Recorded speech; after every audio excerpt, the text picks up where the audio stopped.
नमस्कार दोस्तों, आपका हमारे स्टडी चैनल में स्वागत है। दसवीं परीक्षा की तैयारी के लिए सिर्फ 10 दिन में आप कंठस्थ तैयारी कर सकते हैं हमारे मॉडल पेपर के द्वारा। आप हमारे मॉडल पेपर को 2 बार या 3 बार 2 की स्पीड से रिवीजन कीजिए और आपको कम समय में अधिक से अधिक अध्ययन मिलेगा। और चैनल को सब्सक्राइब नहीं किया है तो चैनल को सब्सक्राइब कर लीजिए, वीडियो को लाइक कीजिए और शेयर कीजिए। निम्न में से कौन सी नस्ल मुर्गी की नहीं है? बताइए मुर्गी की कौन सी नस्ल नहीं है? यहाँ पर देखिए असील, कड़कनाथ, बीटल, वर्षा। तो दोस्तों देखिए यहाँ पे जो बीटल है, बीटल नाम तो सुना ही होगा आपने। दोस्तों ये बीटल किसकी नस्ल है? तो दोस्तों ये बकरी की नस्ल है। किसकी है? बकरी की नस्ल। यहाँ पे असील, कड़कनाथ, वर्षा, तेनी, सफेद लेगहॉर्न, ये क्या है? ये मुर्गी की नस्ल है। ठीक है, यहाँ पर 3 नंबर का ऑप्शन राइट आंसर हो जाएगा। सेकंड नंबर का प्रश्न है, इसमें देखिए राजस्थान में किस स्थान पर अश्व प्रजनन केंद्र स्थापित है? दोस्तों राजस्थान में कौन से स्थान पर अश्व प्रजनन केंद्र स्थापित है? दोस्तों यहाँ पर मैं आपको बता दूं कि राजस्थान में 10 अश्व प्रजनन केंद्र स्थापित है। बीकानेर, उदयपुर, जयपुर, मनोर थाना, पाली, ठीक है, जालोर, इन सभी स्थानों पर दोस्तों ये अश्व प्रजनन केंद्र स्थापित है। लेकिन ऑप्शन में से अपने को बताना है तो ऑप्शन में से सिवाना जो बालोतरा है, सिवाना जो बालोतरा में है, ठीक है, यहाँ पर अश्व प्रजनन केंद्र है वो स्थापित है। तो यहाँ पर 4 नंबर का ऑप्शन बिल्कुल सही उत्तर हो जाएगा। 3 नंबर का प्रश्न है, इसमें देखिए निम्नलिखित में से कौन सा सुमेलित नहीं है? कौन सा सुमेलित नहीं है वो अपने को यहाँ पर बताना है। एक तरफ पशु है, दूसरी तरफ यौवना आरंभ अवस्था है। यहाँ पर देखिए भारतीय गोवंश की जो यौवना आरंभ अवस्था है वो दोस्तों 24 से 30 माह है, बिल्कुल सही है। भैंस की जो यौवना आरंभ अवस्था है वो दोस्तों 24 से 48 माह है, ये भी दोस्तों इसमें बिल्कुल सही है। भेड़ की जो यौवना आरंभ अवस्था है वो है दोस्तों 8 से 12 माह है, ये भी दोस्तों इसमें बिल्कुल सही है। अब देखिए भेड़ की 8 से 12 माह है, यहाँ पर बकरी की दोस्तों दे रखी है 36 से 60 माह है, तो ये तो इसमें दोस्तों सीधा गलत हो जाएगा। दोस्तों जो बकरी की यौवना आरंभ अवस्था है वो 6 से 12 माह होती है। ठीक है, यहाँ पर अपना इसमें राइट आंसर क्या हो जाएगा? 4 नंबर का जो ऑप्शन है वो इसका बिल्कुल सही उत्तर हो जाएगा। अब ये यौवना आरंभ अवस्था होती क्या है? दोस्तों इसमें क्या होता है कि मादा जनन अंगों में विकसित अंडाशयों में अंडाणुओं के बनने की जो प्रक्रिया आरंभ होती है उसको दोस्तों यौवना आरंभ अवस्था कहते हैं। यहाँ पर अपना इसमें राइट आंसर 4 नंबर ऑप्शन बिल्कुल सही। आगे देखिए 4 नंबर का प्रश्न है, निम्न को सुमेलित कीजिए। सूची फर्स्ट में पशु है, दूसरी तरफ है कृत्रिम गर्भाधान विधि है। दोस्तों यहाँ पर अपने को बताना है, देखिए सॉरी, एक तरफ पशु है, दूसरी तरफ कृत्रिम गर्भाधान विधि दे रखी है। अब यहाँ पर देखिए दोस्तों वजाइनल मेथड, वजाइनल मेथड, दोस्तों ये किसकी कौन से पशु की कृत्रिम गर्भाधान विधि है? ये तो दोस्तों ये है घोड़ी की। किसकी है? घोड़ी की है। ठीक है, और इसमें देखिए रेक्टोवजाइनल मेथड ये विधि है, ये कौन से पशु की कृत्रिम गर्भाधान विधि है? तो दोस्तों ये है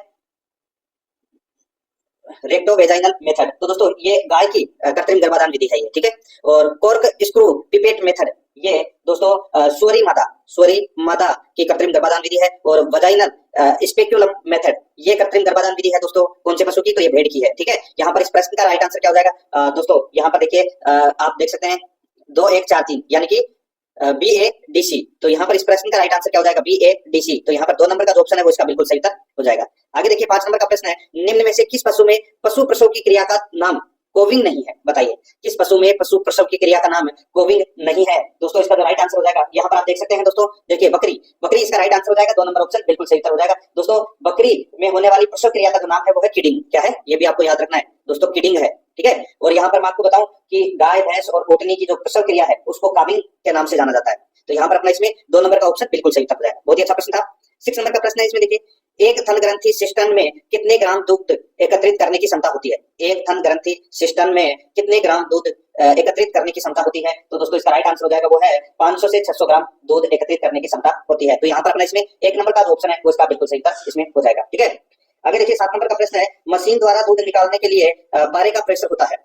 बताइए दोस्तों मशीन द्वारा दूध निकालने के लिए पारे का जो प्रेशर है वो दोस्तों कितना रहता है?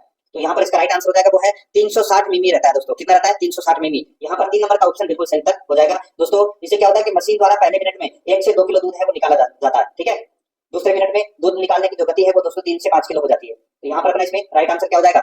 3 नंबर का ऑप्शन बिल्कुल सही। 8 नंबर का प्रश्न है, इसमें देखिए पशुओं के लिए पोषण प्रबंधन आवश्यक है। पशुओं के लिए पोषण प्रबंधन आवश्यक है, इसका सही उत्तर हो जाएगा दोस्तों वो है देखिए जीवित रहने हेतु, वृद्धि करने हेतु, उत्पादन हेतु, तो इन सभी के लिए पशुओं के लिए पोषण प्रबंधन आवश्यक है। तो यहाँ पर इसका राइट आंसर हो जाएगा ये सभी।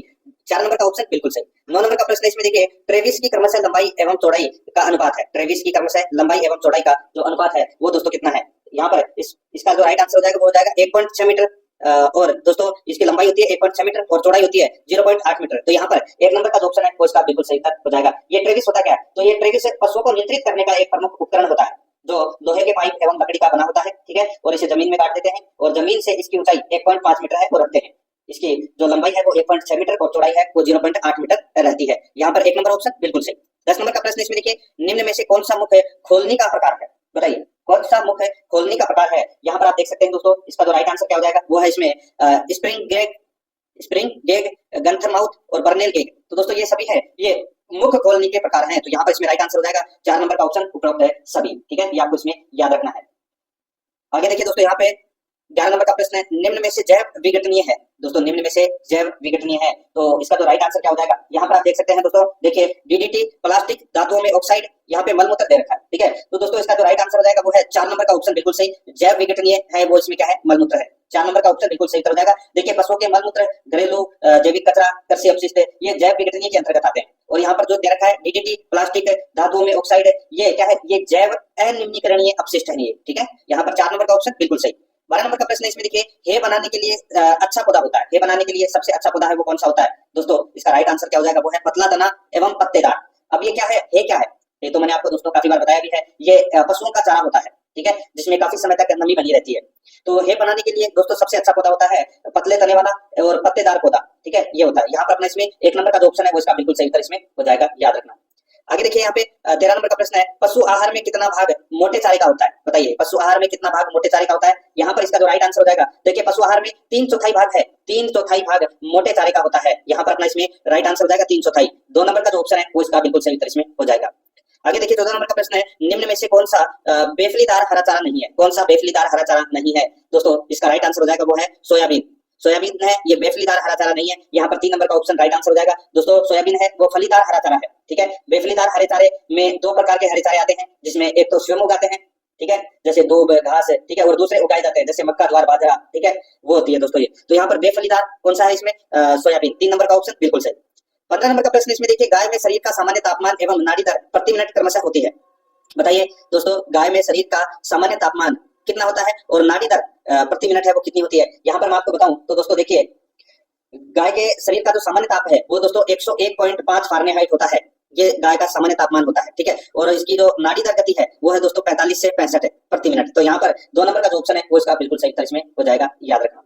आगे देखिए दोस्तों, यहाँ पे 16 नंबर का प्रश्न है, निम्न में से कौन सा विषाणु जनित रोग है? विषाणु जनित रोग कौन सा है? तो यहाँ पर देखिए दोस्तों, जो अडैया बुखार है ये विषाणु जनित रोग है, ये आपको इसमें याद रखना है। तो यहाँ पर अपना इसमें राइट आंसर क्या हो जाएगा, 4 नंबर का जो ऑप्शन है वो इसका बिल्कुल सही उत्तर इसमें हो जाएगा। अडैया बुखार ये वायरस जनित रोग है। ठीक है, आगे देखिए 17 नंबर का प्रश्न है, निम्न में से कौन सा रोग प्रोटोजोआ जनित रोग है? कौन सा रोग प्रोटोजोआ जनित रोग है? यहाँ पर देखिए दोस्तों, बबेसियोसिस, थिलियोसिस, एनाप्लाज्मोसिस है। तो दोस्तों ये तीनों क्या है, ये प्रोटोजोआ जनित रोग हैं तीनों। तो यहाँ पर इसका राइट आंसर हो जाएगा उपरोक्त सभी। 4 नंबर का जो ऑप्शन है वो इसका बिल्कुल सही उत्तर हो जाएगा, याद रखना। इसमें क्या होता है, तेज बुखार आता है, भूकंप लगना, ठीक है, त्वचा कुतरी हो जाती है, लाल हो जाती है। यहाँ पर 4 नंबर ऑप्शन बिल्कुल सही। आगे देखिए, पशुओं के शरीर में पाए जाने वाले रक्त परजीवी कौन से हैं? पशुओं के शरीर में पाए जाने वाले रक्त परजीवी कौन से हैं? तो दोस्तों यहाँ पर देखिए, फाइलेरिया, थैलेरिया, बवेसिया, ये तीनों क्या है, ये रक्त परजीवी हैं। तो यहाँ पर अपना इसमें राइट आंसर हो जाएगा उपरोक्त सभी। 4 नंबर का जो ऑप्शन है वो इसका बिल्कुल सही उत्तर इसमें हो जाएगा, याद रखना। आगे देखिए 19 नंबर का प्रश्न है, बछड़ों में टीकाकरण की न्यूनतम उम्र होनी चाहिए। बछड़ों में टीकाकरण की जो न्यूनतम उम्र है वो कितनी होनी चाहिए? तो दोस्तों इसका राइट आंसर हो जाएगा वो है, टीकाकरण की जो उम्र है न्यूनतम वो 3 माह होनी चाहिए। ठीक है, तो यहाँ पर अपना इसमें 4 नंबर का ऑप्शन राइट आंसर हो जाएगा। और टीका लगने से शरीर में एंटीबॉडी बनती है, ठीक है, और जो रोग प्रतिरोधक क्षमता विकसित करती है। तो यहाँ पर अपना इसमें राइट आंसर 4 नंबर ऑप्शन हो जाएगा। 20 नंबर का प्रश्न है, इसमें देखिए, पशुओं के गांवों को धोने के काम में प्रयोग किया जाता है। पशुओं के गांवों को धोने के काम में प्रयोग किया जाता है। तो दोस्तों बताइए किसका प्रयोग किया जाता है? राइट आंसर हो जाएगा लाल दवा का प्रयोग किया जाता है। लाल दवा का, यहाँ पर 1 नंबर का ऑप्शन बिल्कुल सही। लाल दवा का नाम क्या है दोस्तों, वैज्ञानिक नाम तो वो है पोटेशियम परमैंगनेट। पोटेशियम परमैंगनेट, ठीक है। तो यहाँ पर अपना इसमें राइट आंसर क्या हो जाएगा? 1 नंबर ऑप्शन बिल्कुल सही। आगे देखिए 21 नंबर का प्रश्न है, भेड़ बकरियों में पीका रोग किस ऋतु में सर्वाधिक फैलता है? बताइए, जो भेड़ बकरियों के अंदर जो पीका रोग होता है ये दोस्तों किस ऋतु में फैलता है? अभी पीका रोग होता क्या है दोस्तों? पीका रोग में क्या होता है कि भूख नहीं लगती है पशुओं को, ठीक है, भेड़ बकरियों को। दोस्तों ये ग्रीष्म ऋतु में ये रोग है वो सर्वाधिक फैलता है। यहाँ पर 3 नंबर का जो ऑप्शन है वो इसका बिल्कुल सही उत्तर हो जाएगा, ठीक है। आगे देखिए 22 नंबर का प्रश्न है, पशुओं का गलघोटू, लंगड़ा बुखार जैसे रोगों से बचाव हेतु टीका किस माह में लगाया जाता है? पशुओं का गलघोटू, लंगड़ा बुखार जैसे रोगों से बचाव हेतु टीका किस माह में लगाया जाता है? दोस्तों इसका जो राइट आंसर हो जाएगा वो है इसमें जून माह में लगाया जाता है। दोस्तों ये यहाँ पर 2 नंबर का ऑप्शन बिल्कुल सही उत्तर इसमें हो जाएगा। दोस्तों आप सभी को पता है जून माह में क्यों लगाया जाता है? क्योंकि गर्मी का समय होता है और इस माह में पशुओं को हरा चारा नहीं मिलने के कारण विटामिन ए की दोस्तों खुराक है वो दी जानी उपयुक्त रहती है, इसलिए ये टीका लगता है। यहाँ पर अपना इसमें 2 नंबर का ऑप्शन राइट आंसर हो जाएगा जून माह में। 23 नंबर का प्रश्न है, भारत में किस राज्य में प्रति व्यक्ति प्रतिदिन दुग्ध उपलब्धता सर्वाधिक है? बताइए कौन से राज्य में प्रति व्यक्ति प्रतिदिन दूध उपलब्धता सर्वाधिक है? दोस्तों इसका जो राइट आंसर हो जाएगा, देखिए सर्वाधिक दूध की मैं बात करूं तो उपलब्धता है वो प्रति व्यक्ति वो है पंजाब में, ठीक है। 1 नंबर का ऑप्शन बिल्कुल सही उत्तर हो जाएगा। पंजाब में जो प्रति व्यक्ति दूध उपलब्धता है, ठीक है, वो है दोस्तों 1283 ग्राम प्रतिदिन, ठीक है, यानी कि आप बोल सकते हैं 2.5 लीटर, सॉरी 1.25 लीटर, ठीक है, 1.25 लीटर या 1.25 किलो। यहाँ पर अपना इसमें एक नंबर का ऑप्शन बिल्कुल सही, 1283 ग्राम प्रतिदिन, पंजाब इसका सही उत्तर हो जाएगा। 24 नंबर का प्रश्न है, निम्नलिखित में से किस राज्य की दूध उत्पादन की वृद्धि दर राष्ट्रीय औसत 3.83 से अधिक है? किस राज्य की दूध उत्पादन की वृद्धि दर राष्ट्रीय औसत 3.83% से अधिक है? दोस्तों इसका राइट आंसर हो जाएगा वो है इसमें देखिए महाराष्ट्र, छत्तीसगढ़, झारखंड। तो इसका राइट आंसर हो जाएगा उक्त सभी। 4 नंबर का जो ऑप्शन है वो इसका बिल्कुल सही उत्तर हो जाएगा, ठीक है, याद रखना। आगे देखिए यहाँ पे राजस्थान में पाई जाने वाली गोवंश की सबसे अच्छी भारवाही नस्ल है वो कौन सी है? दोस्तों सबसे अच्छी भारवाही का पूछा है, ठीक है, तो दोस्तों वो है इसमें नागौरी। यहाँ पर इसमें 1 नंबर का ऑप्शन बिल्कुल सही उत्तर हो जाएगा। राजस्थान में पाई जाने वाली नागौरी नस्ल की जो गोवंश है या गाय है, ये भारवाही और कृषि क्रियाओं के लिए दोस्तों सबसे उपयुक्त है, वो मानी गई है। यहाँ पर 1 नंबर का ऑप्शन बिल्कुल सही। देखिए किस नस्ल की उत्पत्ति अरबी घोड़े से मानी गई है? देखिए आपको शांति से देखना है, चीजें शांति से देखने लायक चीज है। आप सुपर फास्ट चलोगे तो आपको कुछ याद नहीं रहेगा, शांति से आप देखोगे तो ये 40 प्रश्न ही है, वो बहुत है, ठीक है। देखिए घोड़े की किस नस्ल की उत्पत्ति अरबी घोड़े से मानी जाती है?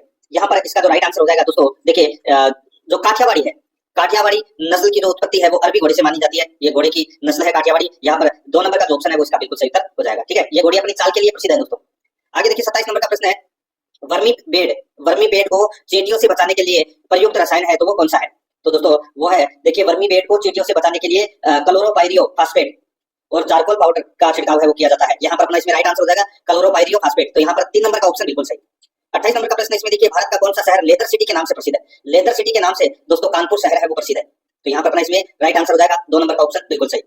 29 नंबर का प्रश्न है इसमें देखिए पशुओं की आयु ज्ञात करने का सबसे अच्छा तरीका क्या है?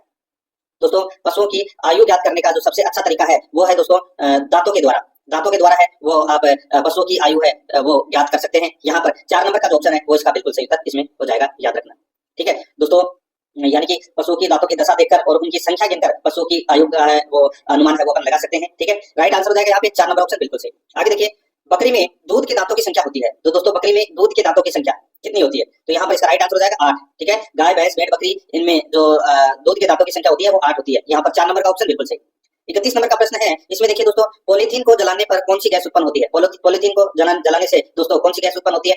तो दोस्तों एक तो होती है CO2 यानी कि कार्बन डाइऑक्साइड, और एक होती है दोस्तों CO यानी कि कार्बन मोनोऑक्साइड। इन दोनों गैसों का दोस्तों उत्सर्जन होता है। तो यहाँ पर अपना इसमें राइट आंसर 3 नंबर का ऑप्शन हो जाएगा, 1 और 2 दोनों इसमें सही है।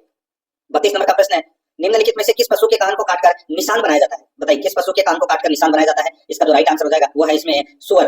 दोस्तों सुअर के कान काटकर दोस्तों निशान बनाया जाता है, ठीक है, वी आकार का निशान है वो बनाया जाता है दोस्तों, ठीक है। यहाँ पर अपना इसमें राइट आंसर 3 नंबर का जो ऑप्शन है वो इसका बिल्कुल सही उत्तर हो जाएगा। सुअरों को चिन्हित करने की विधि को दोस्तों नोचिंग कहा जाता है, ये भी आपको इसमें याद रखना है, नोचिंग। देखिए बिल्कुल सिलेबस के बाहर एक भी प्रश्न इसमें नहीं जाएगा, ठीक है, और सिलेबस को ध्यान में रख के ही ये क्लास है वो शुरू की गई है। देखिए 20वीं पशुगणना के अनुसार राजस्थान में न्यूनतम पशुधन किस जिले में है? तो दोस्तों 20वीं पशुगणना के अनुसार राजस्थान में न्यूनतम पशुधन है वो कौन से जिले में है? तो दोस्तों सर्वाधिक पशुधन तो बाड़मेर में है और न्यूनतम पशुधन है वो धौलपुर जिले में। यहाँ पर 4 नंबर का ऑप्शन बिल्कुल सही उत्तर हो जाएगा। आगे देखिए महाशिवरात्रि पशु मेले का आयोजन कहाँ किया जाता है? दोस्तों महाशिवरात्रि पशु मेले का आयोजन है वो कहाँ किया जाता है? तो दोस्तों इस पशु मेले का आयोजन है वो दोस्तों करौली में किया जाता है। करौली में कब किया जाता है? तो दोस्तों माघ पूर्णिमा से फाल्गुन कृष्ण सप्तमी तक ये पशु मेले का आयोजन किया जाता है, महाशिवरात्रि पशु मेले का। और ये दोस्तों मेला है वो कब से बढ़ रहा है? तो ये 1959 से ये मेला है वो प्रतिवर्ष बढ़ रहा है, ठीक है। यहाँ पर 2 नंबर का ऑप्शन बिल्कुल सही। 35 नंबर का प्रश्न है भारत में गोवंश की संख्या की दृष्टि से राजस्थान का कौन सा स्थान है? तो गोवंश की संख्या की दृष्टि से राजस्थान का दोस्तों इसमें स्थान है तो वो कौन सा है? यहाँ पर इसका राइट आंसर क्या हो जाएगा बताइए? तो वो है दोस्तों 6ठा स्थान है गोवंश में राजस्थान का, ठीक है। और दोस्तों मैं आपको बताऊं इसमें सर्वाधिक गोवंश है वो दोस्तों पश्चिम बंगाल में है, ठीक है। तो यहाँ पर इसमें 4 नंबर का ऑप्शन बिल्कुल सही। और राज्य में यानी कि राजस्थान में सर्वाधिक गोवंश है वो बीकानेर जिले में पाया जाता है, ये भी आपको याद रखना है। 4 नंबर ऑप्शन बिल्कुल सही, 6ठा स्थान है भारत में राजस्थान का। नेक्स्ट आगे देखिए पशुशाला में सोडियम बाइकार्बोनेट प्रयुक्त होता है।